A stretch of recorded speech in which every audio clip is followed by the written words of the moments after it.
welcome to the Ghosts of Harrenhal. My name's Simon. And I'm Mackelly. Thank you for joining us for episode 148 of our chapter-by-chapter book review of A Song of Ice and Fire by George Martin. Today we'll be discussing chapter 4 of A Storm of Swords, that's Tyrion 1. And as you know by now, we're going to chat about the chapter and try not to spoil any future plot points for you. And hopefully, while we're doing all this, we'll provide you some entertainment. We'll summarise what happened, discuss our thoughts on it, provide some useful background, compare it to the television show, indulge in a little pedantry, and cover some relevant news and listener correspondence. Be sure to check out the show notes. They'll help you in particular if you're not reading along with us. How are you, Mackelly? I'm doing fine this morning. How about you? I'm well. I'm just back from the beach. I had a nice time at the beach. I not to be outdone, I tried my hand at surfing. Yes. How did that go? Better than me? It went... Oh no, considerably worse than you, I think. I don't think that's possible. You said you got up on your feet, right? I did a couple times, then immediately fell over. Then worse than you. I did not come close. And I managed to hurt myself multiple times in multiple ways, despite never getting up to my feet. That sounds like quite the trick. For one thing, so I was, ladies, prepare yourselves, shirtless, and and he's still my beating heart. The board was made of like a foam material, very lightweight, but it was kind of sticky to my skin, and I kept. You're supposed to fall off when you're on your feet, right? But of course, I was falling off while I was still lying down. Okay. I did that a couple times. I did that multiple times. I capsized entirely. Between waves. Between waves. Yes. Are you sure you were using a surfboard? Maybe so a boogie board. I ended up abrading my whole chest and belly from sort of like the friction burn of falling off this thing. See, I was not shirtless. I had a wetsuit top, like not the legs part, but the top part on. So I did not have that issue. But you know what I did? My right toe was battered and bloody from the way it was laying on the board, you know, because it was toenail side down, and it was so many failed attempts of rubbing against the board. It was it's still bloody. You were supposed to move it to the right way around eventually, right? Eventually, I spent much more time with waiting on the board than I did upright position. So. But I kind of caught the bug, I've got to say. I've been watching like YouTube videos of people surfing, and it just looks fun and easy. And for a lot of people, it is. Not so much for us. No. Ethan was fantastic. Ethan is really good at things like, obviously he played hockey, so he's good at ice skating and rollerblading and skiing and surfing. Things that require balance like that, he is takes to it quite naturally, whereas I am the exact opposite. So, anyway. Well, I'll try it again, but definitely wearing a shirt next time. There you go. Yes. Good plan. I was out. We had a nice night last night. So Ethan moves next weekend, in fact. We move him to his new apartment in his new city. And we were out with his best friend since birth. They're like 3 weeks apart, and his family was our next door neighbor. So they've literally known each other their whole lives. We were out with his friend Noah's family and Noah and his parents, basically. And we had a really nice night. And afterward, we were having some ice cream, as I'm wont to do. And Noah has been a listener. And I've asked Ethan over the years, does Noah still listen? And he's like, I don't know, probably not. And so something came up about the show last night, and Noah started dropping knowledge about last week's episode.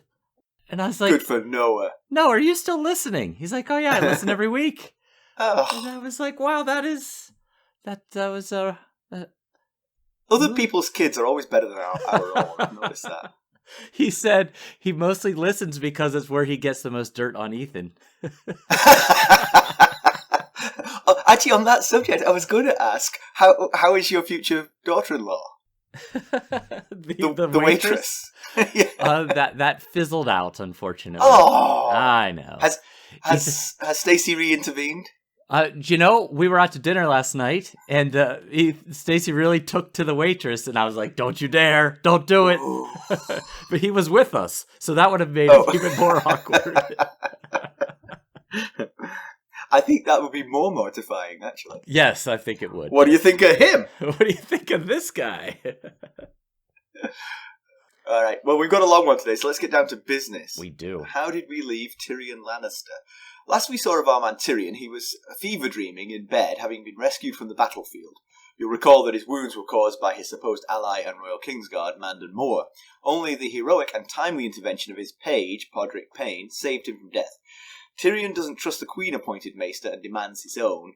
His face is a mess. Mackelly, why don't we give him the summary of this one? All right. Tyrion wakes up to movement at his door. Now that he's in Maegor's holdfast, he worries that any servant might come to finish the job Ser Mandon Moore started on the Blackwater. But it's only Bronn. Ser Bronn now, as it were. He's even got a fancy new knightly sigil, a diagonal flaming green chain on a grey field. And it was by Tywin Lannister's command that he be knighted. I've just thought of some pedantry, actually, Mackelly. I'm going to insert it right here. I think his sigil should be a grey chain on a green field. Oh, yes. Like because chain would have been grey, but the background would have been the green. The last bit, and because I've interjected, you've probably forgotten what the last bit was, was that Tywin commanded that Bronn be knighted. That last bit doesn't sit too well with Tyrion. It was he who was supposed to get Bronn his knight. This, coupled with Tywin taking the Tower of the Hand for himself, seems a clear message to Tyrion and anyone else paying attention. But the bad news is only getting started for Tyrion. His trusted commander of the City Watch, Jacelyn Bywater, is dead. During the battle, Cersei had King Joffrey pulled from his safe perch. When the Goldcloaks saw the king leave, many followed suit. Bywater tried to stop them, and almost succeeded until he was struck through the neck by an arrow, and then pulled from his horse and killed. Tywin has appointed Sir Adam Marbrand as his replacement. This news is unsettling for Tyrion. He's lost his control of the City Watch, but he's hopeful that his mountain clansmen have returned from the Kingswood. Nope. Bronn says the Stone Crows are fond of the place and haven't returned. The burned men went back to the Mountains of the Moon, and Chella tried to return to the city with the Black Ears, but they were chased off and harassed by the Lannister Redcloaks and the people of King's Landing. Another arrow in Tyrion's quiver gone. But being that Joff survived the battle unharmed, at least Cersei should be willing to set Alayaya free. Already done. But not without a pound of flesh. Yaya was tied to a pole and whipped before being shoved out of the castle gate naked and bloody. This has Tyrion beside himself with anger. She was an innocent in all of this, only a decoy to keep Shay's identity safe. The whipping poses an additional issue, as he promised Cersei whatever happened to Alayaya he'd personally do to Tommen. Yet how could he possibly do that to his 8-year-old nephew? Bronn explains that there's no need for soul-searching. He's lost Tommen too. After Bywater's death, Cersei had the Kettleblacks fetch Tommen from Rosby, with no effort made to stop it. Tyrion's confused. The Kettleblacks were his men posing as Cersei's. They were, but Cersei's upped the ante, and the Kettleblacks who weren't knight, Osney and Osfrid, are now so. Tyrion asks of Renly's ghost. Bronn fighting at the Wince Tower. Could have only been one of the Wince Towers unless he crossed, so I was right with Wince. He's running along that chain. He earned that sigil. That's right. Bronn fighting at the Wince Towers was too far removed to know for sure, but the rumor is running wild through the city. He asks how did Stannis escape? That Bronn does know. The Lyseni ships kept out in the bay as rearguard whisked away Stannis and his men who made it to the shore. Tyrion's heard enough and changes the subject. He wants Bronn to collect info on Mandon Moore. He doesn't explain why, as he doesn't feel it's safe to speak freely in the Red Keep. Bronn tells him also that the Tyrells are in the city in force and are loved by the people, in every sense of the word, and they're carting food in from the Reach and distributing it in the name of future Queen Marjorie. With that, Tyrion gingerly gets out of bed and dressed with significant help from Bronn and Pod. On their way to the Tower of the Hand, they learn that despite the best efforts of the Goldcloaks, his current Tyrion Lannister has yet to be found. Bronn's sure he's dead. They find Tywin writing important letters, and Bronn and Pod are excused. Tywin tells Tyrion he visited him as often as allowed by the maester. He asks about the wound and the foe who gave it to him. Tyrion assures him that he's dead, but doesn't say who it was. Tywin's focus has recently changed from Stannis to the Starks while they wait on the Red Wine fleet to assail Dragonstone. He knows about the Stark force heading for Duskendale and sent Randall Tarley and Gregor Clegane to trap the force between them and destroy it. Tyrion can't think of any benefit to the Starks to take Duskendale. His father urges him to say his piece and go back to bed. Tyrion wants gratitude for saving the city. Tywin disapproves of the notion it's beneath the Lannister, and besides, a lot of people played important roles. He and the Tyrells fought nobly, and Cersei put the pyromancers to making the wildfire.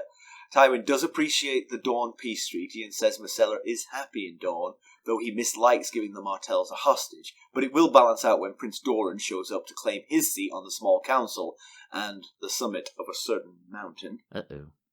Tyrion preps to leave, but turns and states his desired reward from his father. He wants his father to name him publicly as heir to Casterly Rock. Tywin's response is a single word. Yes, no. Never. After a long moment, Tyrion asks why, and Tywin unloads. You who killed your mother, you who are ill-made, devious, disobedient, spiteful, full of envy, lust, and low cunning. I can't stop you from wearing the proud lion sigil, but no gods, no men shall ever compel me to let you turn Casterly Rock into your whorehouse. Simple no would have sufficed, but... well, never really covered that, I feel. It dawns on Tyrion that it was his father that had Alayaya whipped and humiliated. Tywin brings up the one he married as a boy, Tysha, and the camp follower on the Green Fork, which we know is Shae, but Tyrion won't say her name to Tywin. He then tells Tyrion that Cersei told him of his threat against Tommen. Tyrion insists he'd never hurt sweet Tommen. He's his own blood. Tywin retorts, so was your mother. Tywin banishes Tyrion from his chambers. He will have his reward, but one of Tywin's choosing, appropriate to Tyrion's service and station. He leaves Tyrion with a final warning. This is the last time you bring shame onto the House Lannister. The next whore I find in your bed, I'll hang. Whew. This is a great chapter. Yeah, it is good. I think you got more excited about it than I did. I mean, it definitely moved things along down in King's Landing, you know. Yeah, it's up to this point. I mean, we're only in what, chapter 4? 4. The prologue and the previous 3 were pretty much just kind of rehashing. Prologue had some interesting things, but mostly just kind of, so far we've just been kind of getting a footing, reminding kind of where we were in the previous book. But this one, we got some really great new info. Of course, we also got a cool new... It's cool to have Jaime as a new POV. I think that'll be cool. I don't mean to sell that short, but this chapter just gives us so many new toys to play with. We have the Tyrells beginning to arrive in force at King's Landing. Cersei's got a wedding to distract her. We see Tyrion's just utter downfall. Bronn's rise, and then we get a Tyrion face-to-face with his father for the first time since the end of A Game of Thrones. And we finish it with resentment. Yeah. It is interesting, though, because I think he says, I think I'm right in saying that he does, I think we skipped this in the rehash, but I think Tywin does say, you did well with the chain. Yes. That was helpful. So he does give him some credit. But the tricky part is, for us, we saw Tyrion doing a lot of things for the preparation for that battle. Uh-huh. But it isn't the way Tywin laid it all out. It's true, he was just a piece of the machinery of that battle. And his part was no bigger than even Cersei's, even though he did redirect the wildfire and probably used it better than Cersei would have done. Yes, he definitely took Cersei's plan and ran with it more than just let's make a bunch of wildfire. But when you put it in when you lay it out the way Tywin did, you do think, well, Yeah, you were just a part of the machine. You don't deserve any special treatment. Sure, you did a brave... You bravely went to battle where Sandor Clegane would not go. But I do think Tyrion sells himself short multiple times in this chapter. We'll get to it more specifically when we get to that part of the conversation between him and Tywin, but I feel like when Tyrion is with Tywin, we don't see the best Tyrion that we could see. I feel like his personality changes a lot when he is around his father. Yeah, that's probably true of a lot of sons who are, overlooked by their father. Right. That they become the whiny, petulant child that the father always didn't like around the father who continues to treat them that way. Yes, I think there's definitely some, this is my role in this relationship is to behave this way, so this is how I'm going to behave. Yeah. I do worry for Tyrion, by the way, because, I think his medical care here has been pretty second-rate, and he's not of the stoutest constitution of anyone in the book, and he's been seriously injured, and Khal Drogo died from a very small injury. That's a good point. With a little help. But... Yes, that's a good point. Yeah, he could... We could learn that from Khal Drogo, but he could also learn, he thinks that, at least going to a wedding is safer than going to battle, but he's never been to a Dothraki wedding where there's much bloodshed, much death. Yes. But it seems the Hound has officially left the city. Yeah. So we saw him, sort of turning tail in the battle, but we weren't sure where he'd gone. He had an interaction with Sansa on the way out, right? Yeah. He was hiding in her room, basically. Yeah. Asked her to come with him. Yeah, it'd be strange if he's gone from the story, because he's been an important character to this point. And it's slightly worrying for Sansa, because he was, in many ways, her silent but important protector. Yes. He was both her tormentor in some ways and protector in other ways. So, yeah, you're right. It would be disappointing if this was the last we'd heard of Sandor Clegane, because he is a very deep character, and I think he brings a lot to the table. But if he's in the wind, then unless he becomes a POV character, we're not going to hear from him for a while. Basically you have to bump into a POV character to get in the book. True. That's true. People are jostling to... Yeah. Maybe he'll become a POV. Maybe he'll be like Jaime. Get his own... So, just to mention here, I just love Bronn. I think Bronn is just one of the great characters, because he's so loyal and steadfast, but only to himself, not to anybody else. Just basically he'll... and it's completely unapologetic about it. He doesn't try to sort of sweeten it for Tyrion. It's just like... Yeah. Speaking of great non-POV characters, Bronn being another one. Yes. He, as we're thinking of Bronn here, he's now become less dependent on Tyrion for his legitimacy and financial stability. And the biggest issue is that he got his boost in nobility from a Lannister other than Tyrion, which the problem there is that it leaves only his loyalty to Tyrion as the tie that binds. And like you were saying, I wouldn't wager anything on the stability of Bronn's loyalty to someone other than himself. So, especially because from Bronn's perspective, you weigh up Tywin and Tyrion. If you get gold from Tyrion, you're getting it from Tywin. Yes, that exactly. You might as well just go to the source, Yes.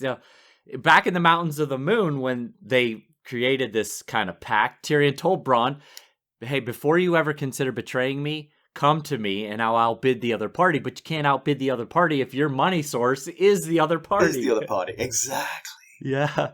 But although we do find out what he was up to during the Battle of the Blackwater, which is something we had questioned, because last we had heard he was driving the oxen to turn the winces to raise the chain, and we had joked that he just kept riding the ox out of town.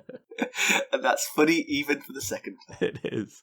But it seems that, I guess it makes sense that there would be heavy fighting at the Wince Tower, because if Stannis' men can get to that Wince Tower, they could possibly lower the chain, although at this point it might be too late to do much good, That's depending on when it is. What I was going to. Yeah, that's what I was going to say. By the time it didn't take long from the raising of that chain to the absolute destruction of the fleet, so there probably wasn't an awful lot of point fighting for it. Maybe to let the Lyseni ships in to rescue and aid the landing, but yeah. Right. That's a very good point. And we've learned what happened to Stannis, of course, which was a big question for us. How did Stannis get away? Well, we knew that the Lyseni ships were left behind. Bronn speculates as a rear guard, but we know that it was simply that Imry Florent, who was the admiral of the fleet, didn't trust the Lyseni to come with them. So it wasn't exactly a rear guard. It just happened to be a little bit of racism that led to a fortuitous outcome. Absolutely, yeah. He made several blunders, Imry Florent, but this blunder actually worked out to benefit his king. Right. So, yeah, I mean, we had heard a little bit about him. Edmure had told Kat that Stannis had been routed and that his fleet had been destroyed, but no mention of what happened personally to Stannis. And when we first found out about how the battle ended by Ser Dantas, he didn't know. He said, "Dead, fled, who cares?" So, yeah, now we at least know that he seems to have survived the battle. Yeah, I trust Bronn's more sober analysis than Ser Dantas's. But Tyrion has basically been declawed here. I mean, the mountain clans have been dispersed, and it's rough on the mountain clans. They did everything that was asked for them, but I don't know if they just gave up on the whole thing. I think maybe they think Tyrion's not coming back. Maybe they heard he was dead. Yeah, that's a good point. That's possible. Because he still owes them. I mean, I think he gave them some of the weaponry he promised them, but not much more than that. Yeah, so it sounds like they might be gone for good, the mountain clans, except for the Stone Crows. They're still in the Kingswood. They theoretically could come back, but if we saw what happened to Chella and the Black Ears, they tried to come back. Chella tried to come back into the city, but the Red Cloaks of the Lannister Guard shooed them away, and the people of the city threw stuff at them as they, in an effort to shoo them away. And it's kind of ironic because we hear this from Bronn, and then later in the chapter, Tywin says, he boasts that the Lannisters always pay their debts in reference to Littlefinger and, becoming the Lord of Harrenhal. But clearly they don't always pay their debts because Tyrion says the Black Ears died for us. They deserve better than that. Yeah, good point. So Tyrion's lost the gold cloaks because basically Jacelyn Bywater is dead, and that was his man. With Adam Marbrand being appointed by Tywin, Tyrion doesn't have any leverage there. Right. And it seemed likely he was gonna lose the gold cloaks when Tywin arrived anyway. It's possible if Bywater had survived, he might have been able to at least have some control, but you'd have to think that Tywin, being as smart and calculating as he is, would put his own man in charge, unlike possibly Ned did. Although Bywater proved himself a very good leader of the Gold Cloaks, and I think Tywin might have said to him, "Look, I'm going to keep you on. Understand, you're now my man, not my son's." Yeah, that's true. Yeah. And it'd be hard to do anything against Tywin Lannister. Yes, it would. But it would still be better for Tyrion because at least the leader of the Gold Cloaks would be a friend. If an order came down to the Gold Cloaks to kill Tyrion, Jacelyn might let him know. Nothing. Very else. good point. Very good point. Yeah, the loss of Bywater to Tyrion is a pretty major blow. First of all, he was an honorable, honest man, and as we're learning, those kind aren't long for the world in this story. But he was someone that Tyrion felt he could trust, which is a pretty rare attribute in King's Landing. Yep. Just the fashion of his death tells you all that you need to know about him. He was trying to hold together a crumbling situation to save the city when he died. And we were reminded in this chapter that Cersei pulled Joff off the wall and back to the Red Keep.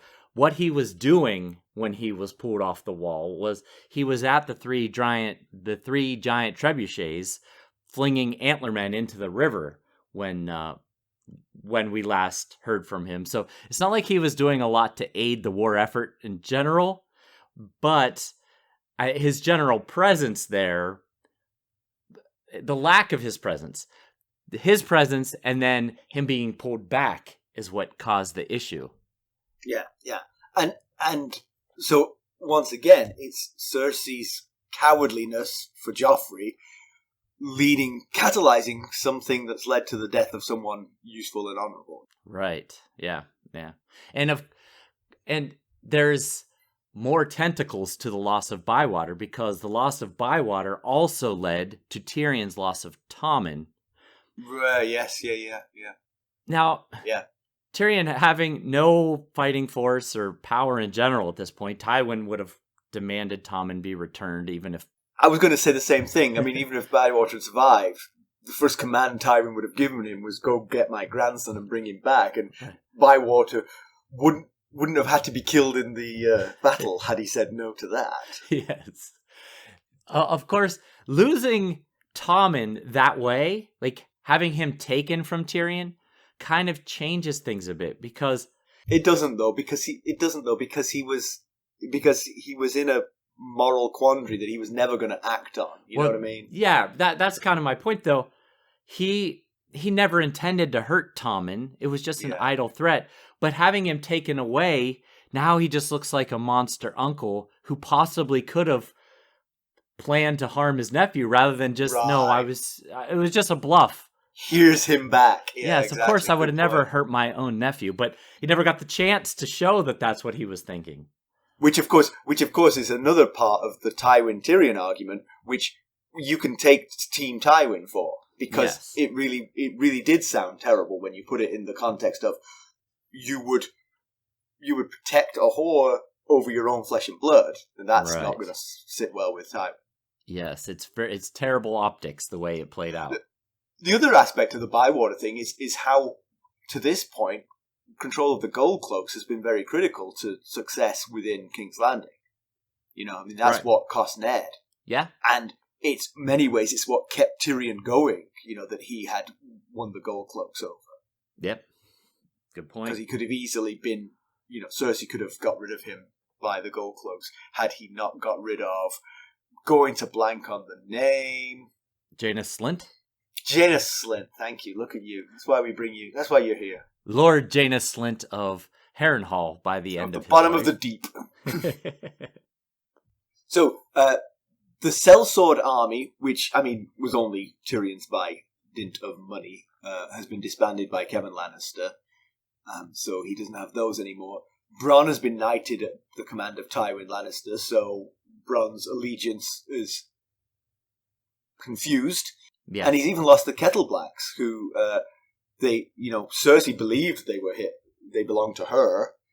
Tyrion was outbidding her, so they actually belonged to him. Well, now they're doing the bidding of Tywin Lannister, and the whole family's been knighted. Yes, right. So yeah, like Bronn, they were knighted by someone other than Tyrion.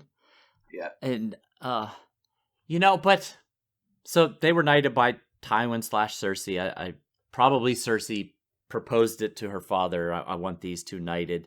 It seems like, though, when Bronn told Tyrion that part, I thought, is that enough to completely cause them? I mean, why not get knighted and then continue to be a double agent if you're going to be a double agent, you know? Again, I think it's the presence of Tywin in town. When Tywin's not in town, you can play the siblings Cersei and Tyrion against each other and make money. But once Tywin's there, you do what you're told, you know? Yes. And like we were saying with Bronn, you can't outpay for loyalty when Tywin's in town because it's his money that you're using to pay. You tell Tyrion, I want double what you were paying me. He has to go to his father. His father, what do you need that for? No, nothing, Dad, nothing. No. But actually, it does make me wonder about the value of a knighthood, because the knighthoods have been bandied around since the battle. I think, didn't they say 300 or something? It might even been more than that. Yeah, there was hundreds. But what's the value? I mean, does it come with a stipend? I mean, it's just a title, right? I mean... Yeah, you could be a landed knight, I guess. You could be a landed, but I don't think these people are, right? No, I mean, they're just getting the title. and nothing else. I mean, I would be a little bit hesitant to accept that as payment for all that I've done. And therefore, I would still be open to bribery and... Yes, exactly. Yeah, so it does make you wonder, was knighthood enough? Is that all that they've... Or have they upped... Has Tywin upped the ante? Or is it like you said, once Tywin's in town, there's no topping that payment? But I guess becoming a knight does increase your chances of highborn marriage, and then that might come with lands and a castle. Yeah, true enough. And of course, I mean, it doesn't have to be the end of the thing. I mean, I think for most of these hundreds of new knights, that's all it's going to be. Just this is our thank you. You can call yourself Sir or whatever from now on. Yeah. But for the Kettle Blacks and for Bronn, it might be the tip of a larger payoff to keep them on side of whoever wants them on their side. Yep. Be it Cersei or Tywin or whoever. Yeah, right. But so we also learn that Alayaya has been released, so that's a plus.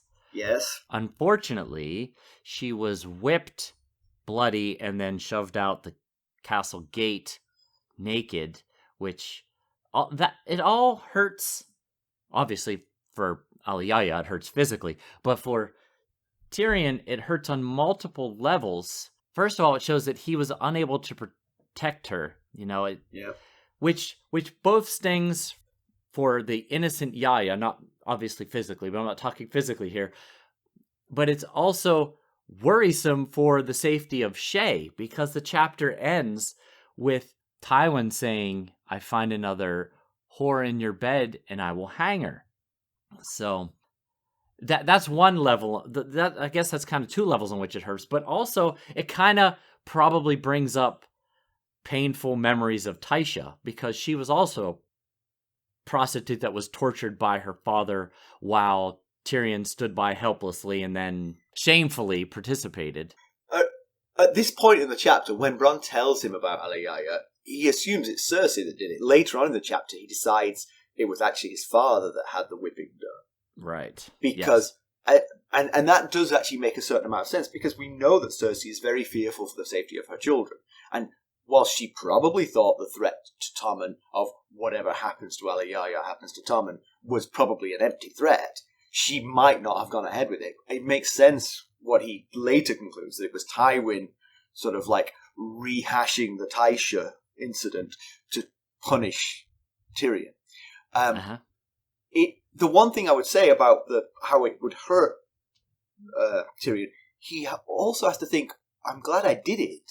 I mean, what I did has caused Alayaya to get hurt for no reason, and she is completely innocent of anything. But if I hadn't done it, that would have been Shay. Oh, yes, good point. Yeah. So I have protected Shay by doing this. That's a very good point. Yeah, he feels guilty for Yaya's involvement, and he should. Yeah. But he didn't pick her to play the role. I'm guessing her mother Chitaya likely did, and surely Chitaya picked Alayaya because she felt that Yaya was the most trusted to keep their secret, but, she had to have known she was putting her in some harm's way there. So Tyrion's becoming obsessed with Cersei and what she's doing to undermine or straight up kill him.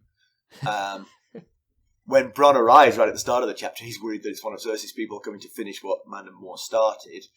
And of course, all this time of incapacity has just left Cersei time to plot with Tyrion, to put words into Tywin's head about all the things that she's done and all the things that Tyrion failed to do. Yep, and we all know, all of us with siblings know the importance of being the first one to the parent with your version of the story. So that definitely plays a factor there. And he doesn't tell Bronn what Mandon Moore did, Mandon Moore's role, for fear of it getting back to Cersei. He's fearful of the spies, but I guess the reason you'd be fearful of the spies is you don't want to outwardly say this was Cersei that put Mandon Moore up to this. So as a reason of why I want you to look into Mandon Moore. Yeah, the thing is, it's a little convoluted, because if Cersei sent Mandon Moore, and she's got spies listening into everything that Tyrion is saying, and Tyrion has been grievously wounded and Mandon Moore has been killed. Now, you may not have witnessed what happened, but it's kind of logical to assume that Mandon Moore might have been the one to inflict the wound. And for Tyrion to say, investigate Mandon Moore, those spies, if they report that back to Cersei, it'll be like, oh, so he does think it was me that said that. So you might as well say it. Yes, absolutely. He also mentions that there are spiders, so he fears Varys finding out, but the only way it would hurt him, Tyrion, if Varys found out, is if Varys told Cersei that Tyrion knows it was you, or thinks it was you. But like you said, if it was her, then only thing that does is Cersei knows that Tyrion thinks it was her. It's really not right. Her. And if it wasn't Cersei, then she has no idea how Tyrion got injured, and it doesn't particularly matter.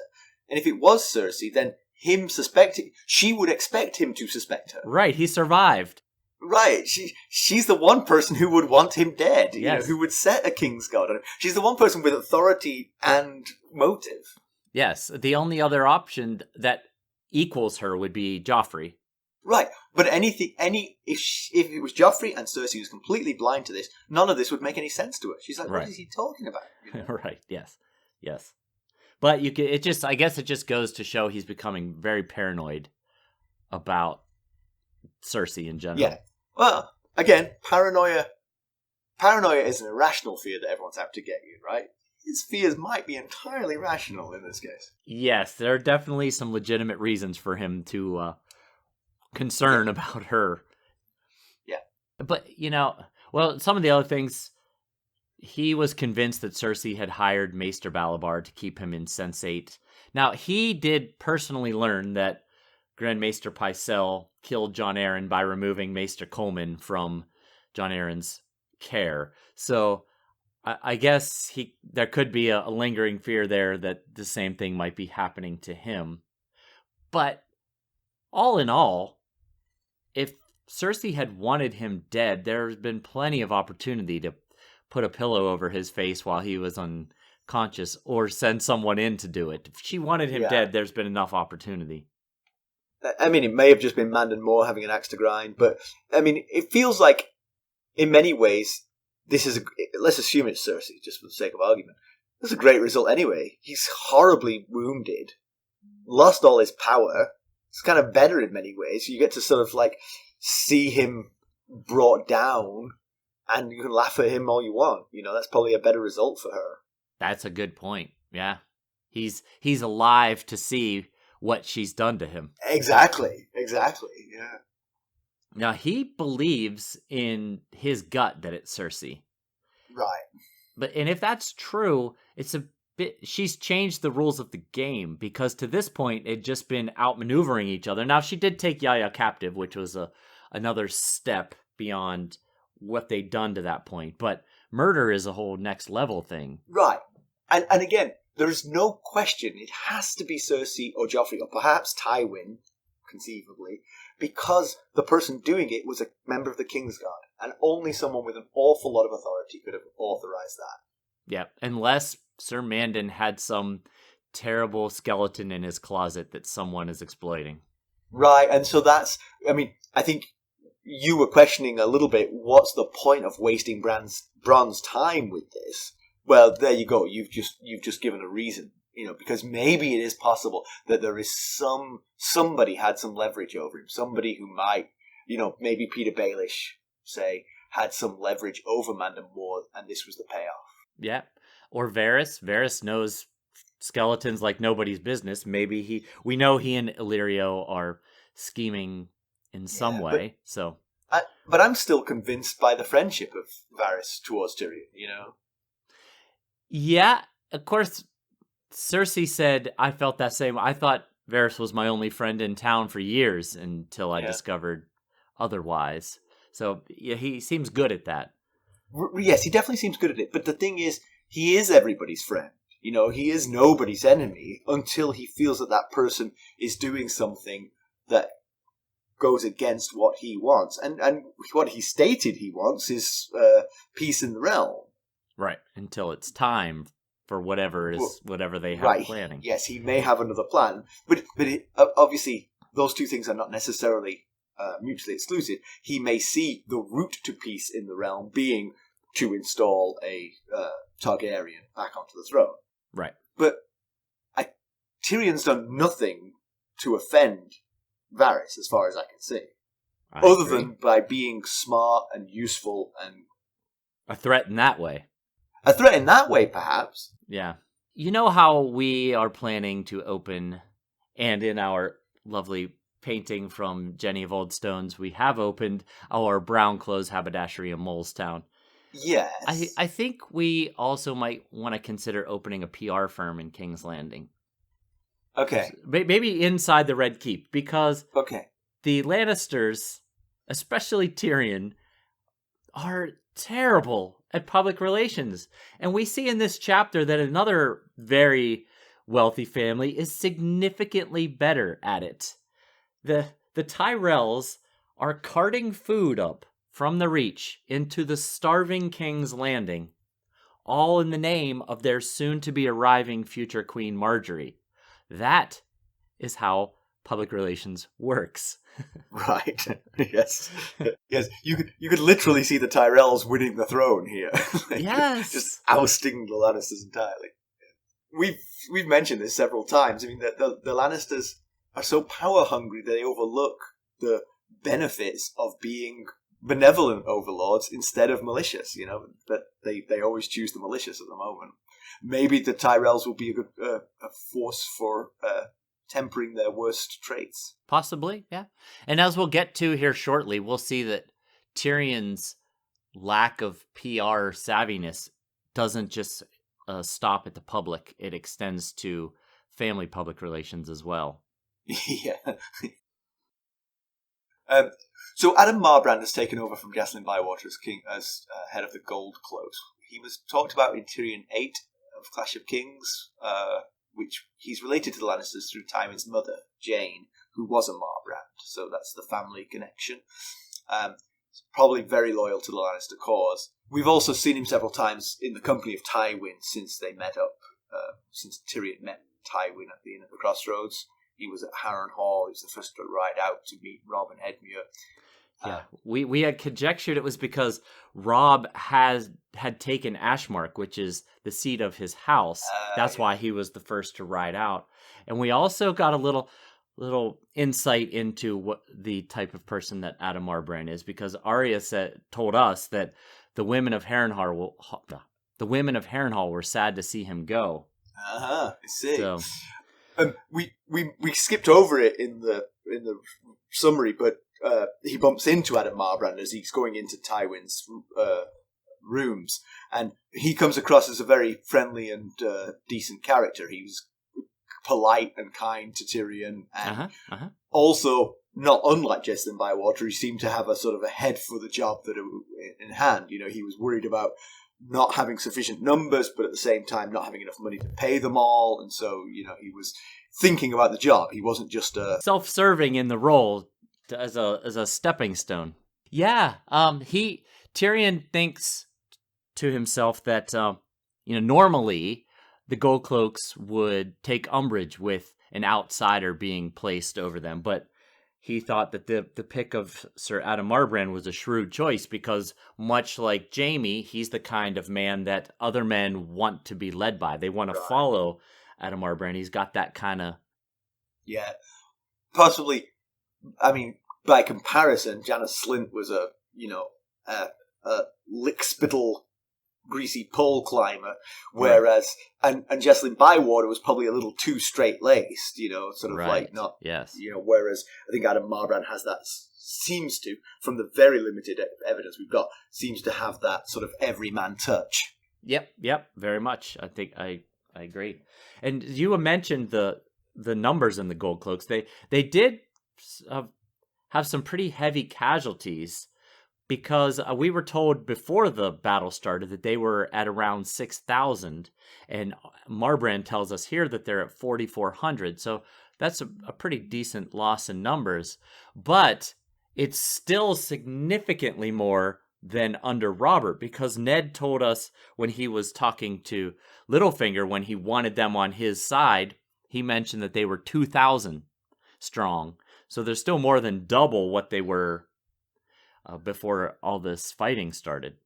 And this is where the Tyrell attitude comes in, you see. I mean, Tywin's saying 4,400 is not enough. I mean, Adam Marbrand reports that that's what Tywin had just told him.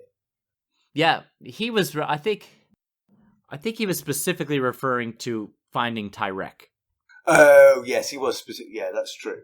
But I mean, the point is, the gold cloaks are the security for the city. Right. You don't need 4,400 gold cloaks if the city's at peace with itself. You know, if the people are not starving. You know, that's where acting like the Tyrells can save you a lot of money. Good point. Yeah, Marbrand tells us that only the gods and Littlefinger know how they're going to pay 4,400 gold cloaks. So, but he also that's kind of the first half of what he tells Tyrion and Bronn, and Pod, I guess. Pod was there as well. But the second half is that we learn that they're still looking for Tyrek Lannister. They've not found him dead or alive. And right.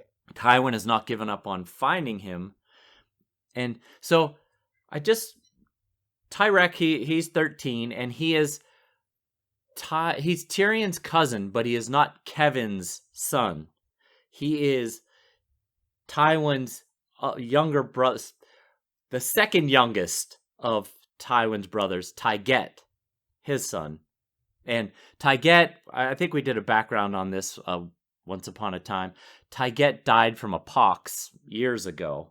And so that is Tyrek's father. And it's also mentioned that Tyrek is married to who once was Ermeson Hayford. And she is the one-ish year old lone survivor of House Hayford. Oh, I was going to interject.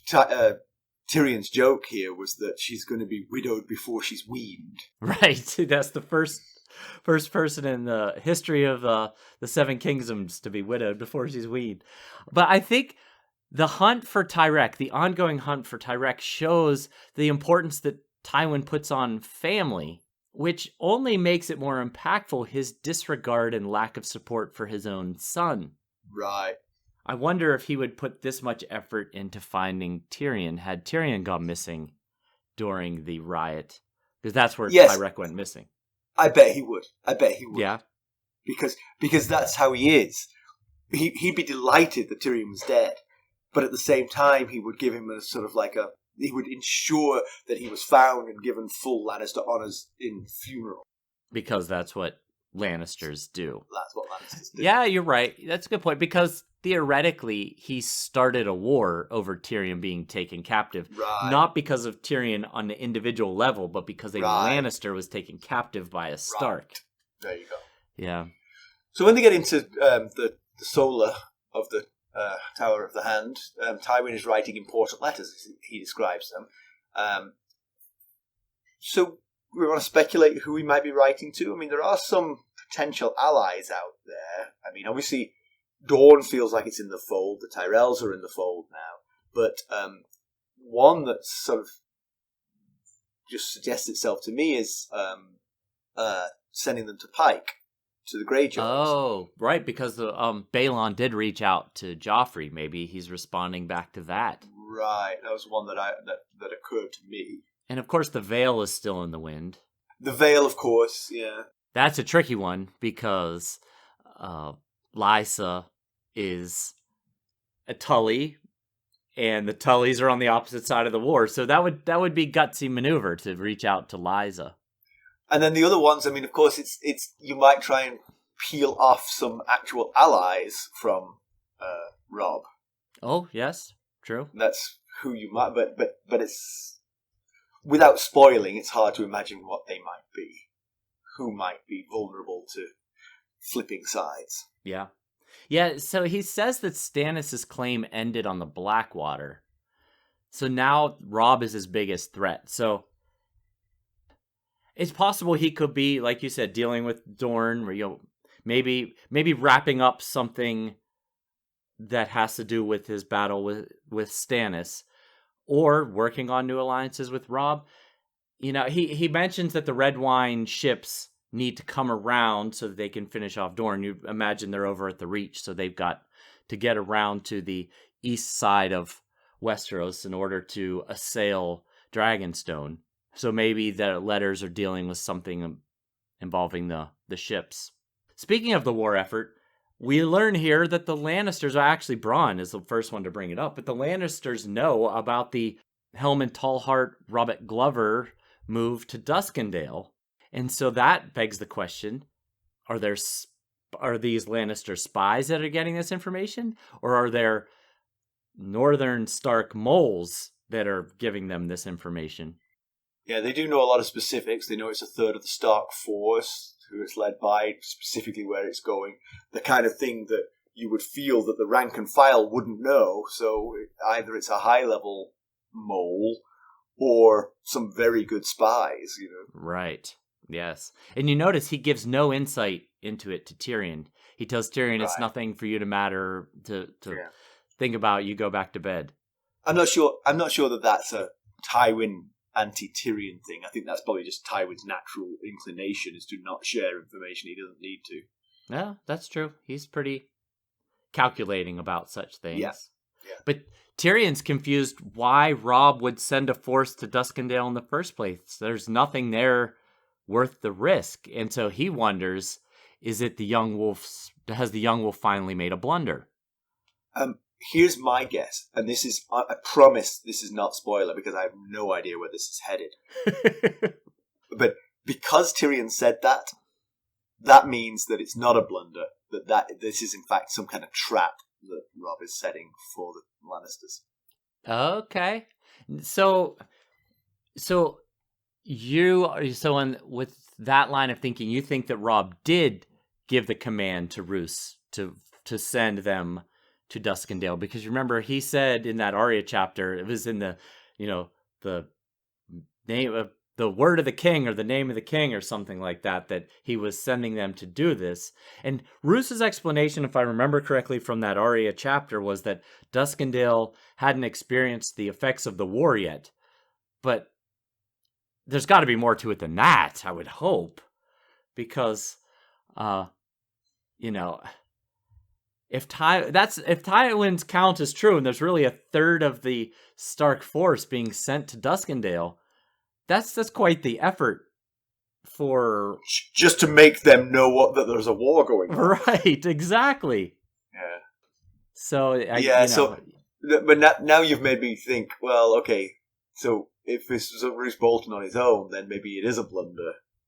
Right. Yeah. Does he have a plan? We don't know. He didn't say more than that in front of Arya, and we don't have any other POV in Harrenhal.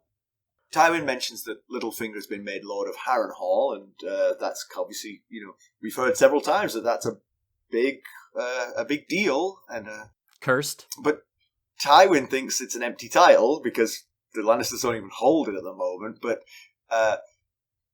Tyrion, I think, thinks Littlefinger never does anything without thinking things through to their end point. So exactly. He would have been less keen to see this happen, I feel. Yeah. I'm thinking that Littlefinger is more interested in the Lord Paramount part than just being the Lord of Harrenhal is great and all, but I think what he probably cares more about is the Lord Paramount.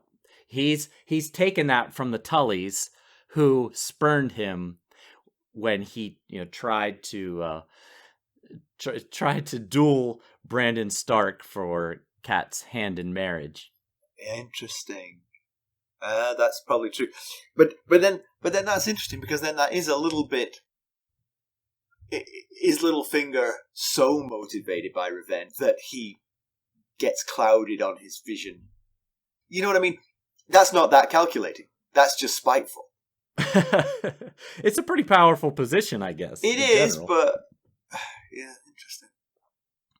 So anyway, Tyrion wants gratitude and acknowledgement for the things he's done. Good thing he wasn't in the throne room because his name wasn't mentioned. Everyone else under the sun was given acknowledgement and gratitude except for him.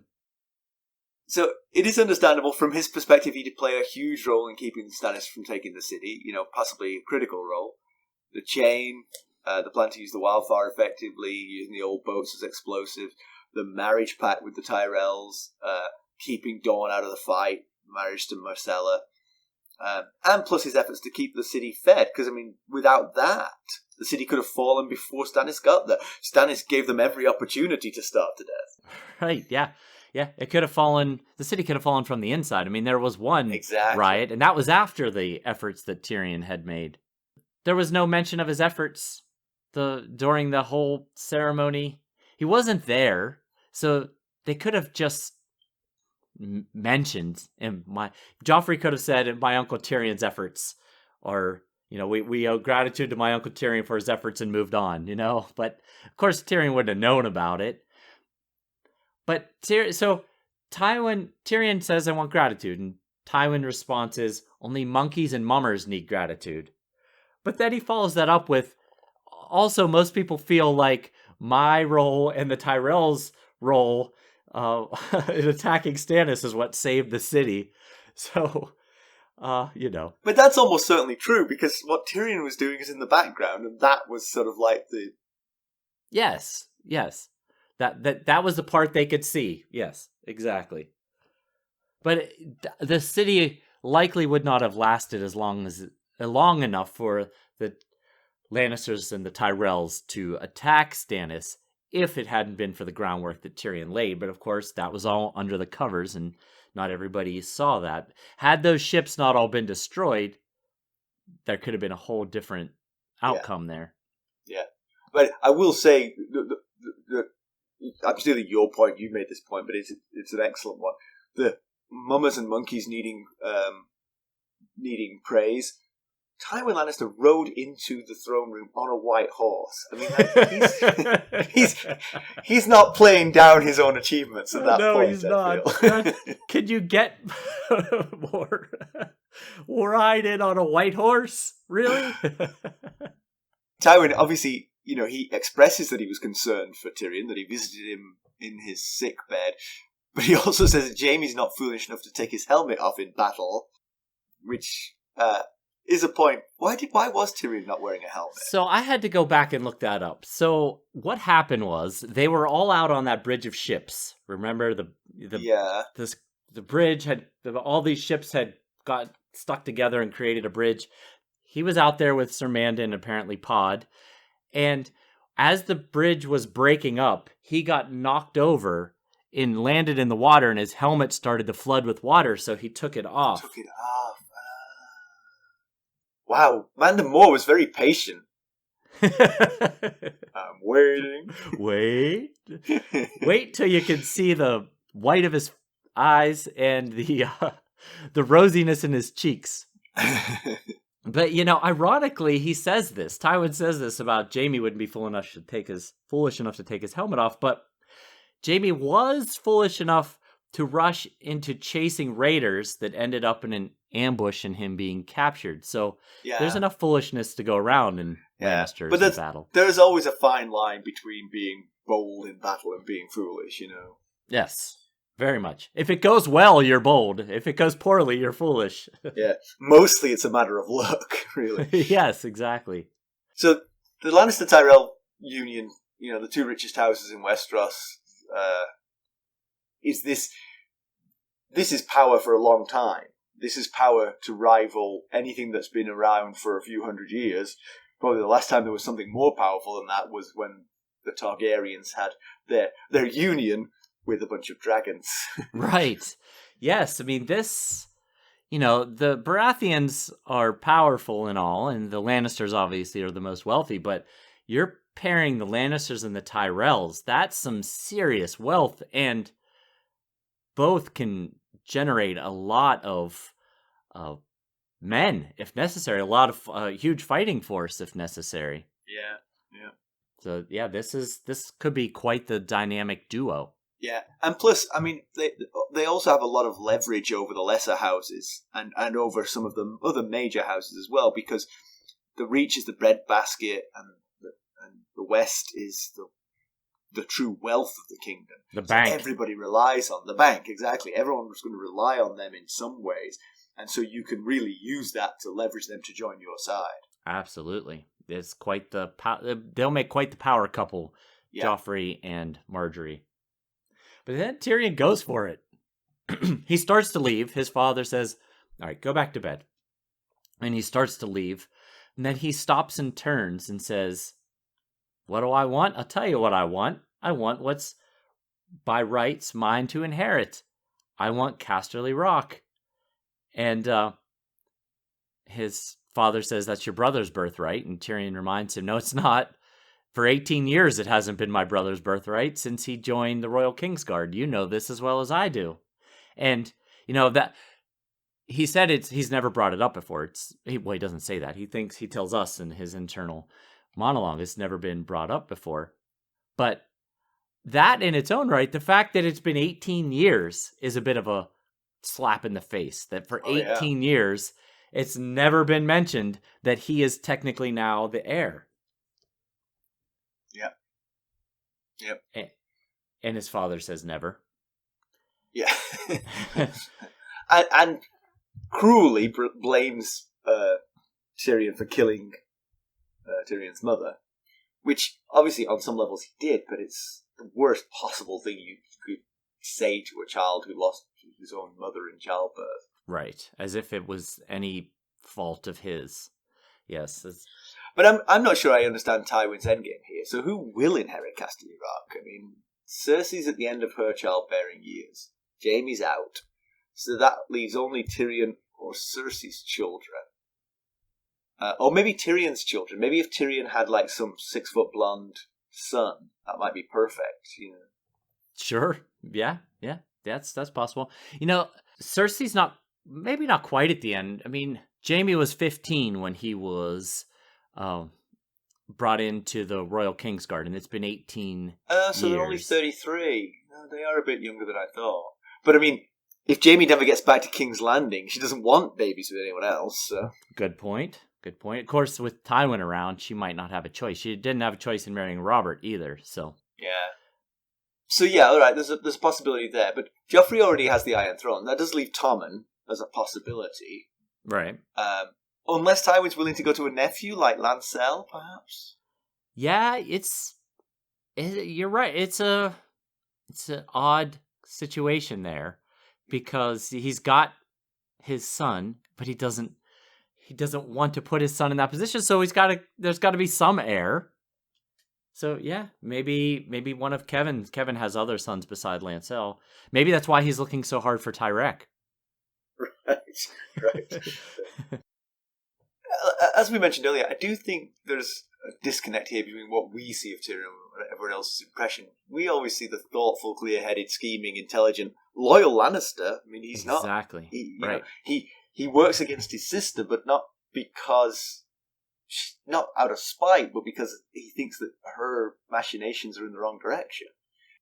Right. And he has a big heart, but he does have a few hedonistic tendencies. But Cersei and Tywin just see the hedonist with perhaps a quick wit. Yep, absolutely. Yeah, there's from the moment he walks into that room, into his father's solar, he's just his whole personality changes, and he just everything that comes out of his mouth is snarky or coy. I think Tywin says, something about quit being coy. And, there's 3 straight responses that he gives to his father that are just pure snarkiness. Tywin says when his plan for the wedding is, and he makes a snarky response about, "Oh, I'm busy that day."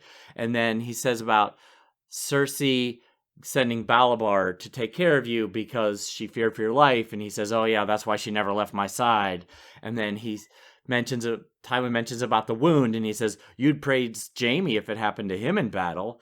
It's just, he's so childishly contentious when talking to Tywin. And like you said, it just seems to be their persona that they both fall into. So then that does sort of like cast a pall over whether or not Tywin is genuinely aware of Tyrion's strengths. Because if he was, he would surely want Tyrion in charge of Casterly Rock over a lackwit like Lancel. Absolutely. I think you're absolutely right. I think Tyrion, in multiple instances in this chapter, misses opportunities to work into the conversation some of the good that he's done that Tywin might not know about, or that Cersei possibly had taken credit for or slanted in her direction. He could have said, yes, Cersei's plan for the wildfire was really smart, and it was a really great idea. Here's what I did to advance the plot with it. All right, do you have some background for us? I do. So Adam R. Brand is the new commander of the City Watch, or the Goldcloaks, as we mentioned. He succeeds the short command of the very just Sir and then Lord Jacelyn Bywater, who succeeded the less so just Jaina Slynt. Slynt was the commander when our story started. So who was the commander before him? Well, Slynt took over for a man named Manly Stokeworth, who's obviously a member of House Stokeworth, which is a Crown Lands house. We know Manly died, however, we don't know how. Possibly, the timeline works out, it possibly could have been during the sack of King's Landing at the end of Robert's Rebellion. We know it was at least no earlier than that because it was Jon Arryn that appointed Jaina Slynt after Manly's death. So this was somewhere in the 280s to 290s time frame. And there's no... I had planned on talking about several of the past commanders, but there's no info about any other commander of the Goldcloaks for 150 years previous beyond Manly Stokeworth.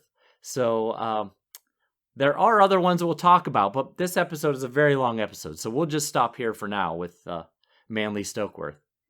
So in comparison with the television show, we see Pod passing on the summons from Tyrion to Bronn in a brothel, a scene that is entirely gratuitous, but also quite funny. Tyrion is much healthier in the show. He and Bronn discuss the matters they discuss while they're taking a leisurely stroll on the walls. Okay. The scene with Tywin is very much captured, and Charles Dance as ever makes the scene pop when he turns on Tyrion and says he'd sooner have maggots eat his flesh than see Tyrion as Lord of King of Casterly Rock. It gives you chills. And the other thing, just to mention, I've said before, Marjorie is in King's Landing in the show. She's not arrived yet in the book. But the idea of the Tyrells being better at PR is manifested in the show by she's riding through town with Joffrey in a wagon. She gets out and sort of sits with the orphans and of Mother Teresa style. So that's how the sort of Tyrells being more benevolent is demonstrated. Okay. Pedantry corner. You've got one? I do. There is an explanation for what I'm about to say. I'm just not sure it adds up. Okay. So, Tyrion asks Bronn, what do you know about Ser Mandon Moore? And Bronn's response is, I know he's bloody well drowned. And I wondered how he knows that. Oh. There's the only explanation that I could come up with, and I vetted this through our Discord server community because I was thinking, did I miss somewhere that Bronn would have found this out? The only possible explanation is that Pod told him. But right. Tyrion, multiple instances in this chapter, talks about the knot in Pod's tongue. His tongue, yeah. So it seems unlikely that Pod would say, oh, hey, by the way, I killed Ser Mandon Moore. I pushed him into the water. He drowned. Yeah. So I just wondered how he knows. Either he just guessed, but he says, I bloody well know he drowned. Yeah. So either Pod told him, or... Which seems terribly unlikely, Pod saying anything. Exactly. Yeah. So mine is that Tywin dismisses Bronn and Pod so that he can talk to Tyrion alone by name. He knows both of their names. Now, there's explanations for this, that they are reporting to Tywin what's going on. But if I was Tyrion, I would be suspicious of why my father knew the names of Bronn and Pod. Yeah, good point. Tywin did assign Pod as Tyrion's squire, but that was ages ago. Exactly. I did think about that. He did assign him. He knows he's a pain. But remembering that his name was Podrick, I mean, Tywin might be very good at this kind of thing, but it seems to me like you'd be like, oh yeah, that kid, I remember. You know. He uses that mnemonic method to remember people's names, possibly. News and notes. So George Martin had a very interesting blog update this week. It's rather long. I'm not going to talk about the whole thing. We don't have time for that, but it's very interesting. And he talked about his gardener writing style versus the architect writing style, which is the other version, apparently, according to him. And that because of that, he can't tell us concrete things like how the series ends. And he also mentioned that lately things are moving further away from the Game of Thrones show and ending, which makes logical sense. As he points out, there's a lot more going on in the books than there are in the TV show. And he also said specifically that some characters who survived the Game of Thrones won't make it through A Song of Ice and Fire. And the opposite of that, not all who died in the Game of Thrones will die in A Song of Ice and Fire. But then he followed that up with, unless I change my mind. So, but it's a great read. It's worth checking out, reading the whole thing. We're going to do another live video chat with our Royal Kingsguards and Lord Paramounts. That'll be on Saturday, July 30th, time to be determined. We'll post that on the Discord server. Yeah, that should be a lot of fun. I'm looking forward to that. We always have a great time with that. Oh, yeah, sure. Yeah. And hopefully we'll meet some new people, because we're going to do it at a time suitable for others around the world, yeah? Right. That's the plan. All right, let's conclude this behemoth. So Tyrion is physically improving, but he's going to be psychologically wrecked from what just happened. He has moved heaven and earth to do the right thing for his family, and his reward is just a gut punch, basically. Yeah. And we've, as he said, and as you mentioned earlier, he's been declawed by his father one by one, basically stripped of all the things that made him the power that he was in King's Landing is now completely gone, which is a concern that we talked about back when he was laying in bed with Shay and thinking he had it all. He had the job, he had the power, he had the woman, and he was fully embracing it. And our concern was, well, but you're only acting hand of the king. Now, of course, at the time, we did know this was coming. Right. So our concerns were more about the fact that we knew what was coming. But still, saying that those things when you know you're just acting hand of the king is, might be counting your chickens before they hatch. Yeah. I'm going to say, thank goodness for Pod, because I think he might be his last friend. His only friend, perhaps. The only person truly loyal to him. Yeah. Yes, absolutely. He did do an awful lot to protect King's Landing. He put everything into it. He put his life on the line. And without him, King's Landing would have fallen before Tywin arrived, But he's not going to get any credit for it. It's got to be galling. Yes, absolutely. I was thinking he asks for Casterly Rock. Maybe he should have started a little lower. Asked for a spot on the small council. Work side by side with your father. Oh, yeah. Let him see that you are more capable than he thinks you are.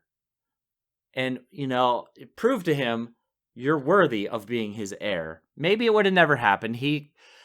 Tywin spouted some serious vitriol. It might just be that it's never going to happen. Yeah. But his best chance might have been, I want to be a member of the small council. I'm going to prove to you that I'm capable and worthy of being your heir. Interesting. And has Robb Stark blundered for the first time? Is he about to lose a huge chunk of his force because of Bolton's overreach? Right. That's a good question. Could Robb possibly have actually wanted Roose to do that? Or we were under the impression that Roose just kind of went on his own and said, yeah, no, this is in the name of the king that I want you guys to do this. But or maybe they're up to something. Maybe they got a plan. Yeah. And maybe the biggest news of all, this Myrcella finally arrived in Sunspear after 7 months at sea. She's basically a pirate now. And she's gonna talk like "arr." she's been there for 3.5 months, but the letter back took the circuitous route as well. Yeah, and it turns out that Prince Trystane Martell is enchanted with her, which sounds promising. Yeah. There's 3 ways that you can help us. You could leave us a review. You could buy merchandise at ghostsofharrenhal.threadless.com. You could buy us an Arbor Gold at buymeacoffee.com/ghostsharrenhal, or become a sustainer at the Lord Paramount or Knight of the Realm levels. We would greatly appreciate any and all of that. And as always, you can reach us at ghost.harrenhal@gmail.com. You can follow us on Twitter. We're at ghostharrenhal. We're on Facebook, Instagram, Discord, and YouTube. Thanks for listening. Thanks. Bye. Bye.